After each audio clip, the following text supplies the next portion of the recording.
We begin tonight in Alaska, where anticipation is building for a rare, high-stakes face-to-face between Presidents Trump and Putin at a military base outside Anchorage. It is the first meeting between a U.S. president and the embattled Russian leader since 2021.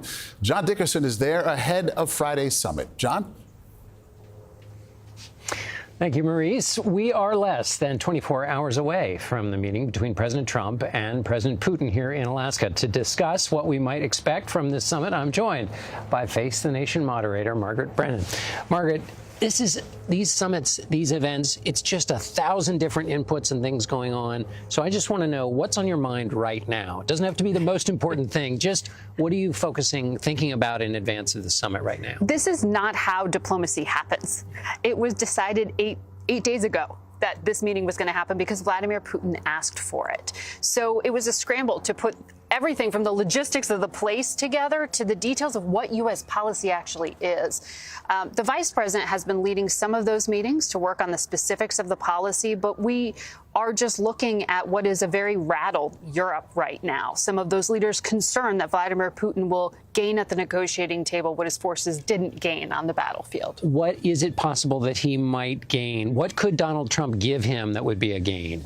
Well, we know that the Trump administration is trying to calm those nerves and say no territorial concessions will be made at this meeting. This is really something Ukraine will weigh in on. We just want a ceasefire. But you don't know what happens behind those closed doors. That's the concern. One of the things that we know Vladimir Putin is interested in is coming out of isolation, and he's doing it. He's coming in from the cold here. Explain to people what isolation means for him. I mean, there's literally an international arrest warrant out for him. Why? Because of the specific crime of kidnapping Ukrainian children, a state-sponsored program to deport them. And now he's being hosted by an American president. And now he's being hosted on U.S. soil. Our government had to actually waive the sanctions on him to allow for carve-outs licenses so they could actually come and land their planes and pay for fuel and things like that here. That's how complicated the international architecture has been to say nowhere near the international system should come the man who's tried to upend it. Vladimir Putin invaded a country by force and has tried to seize it.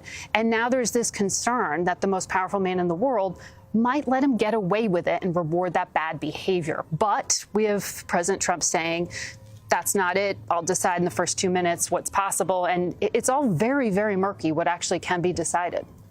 Margaret Brennan teeing up the key issue. Thanks, Margaret. See you tomorrow. A lot. Margaret and I will have extensive coverage across CBS News platforms of the Trump-Putin summit tomorrow. I will be back later in the show. For now, I'll send it back to Maurice in New York.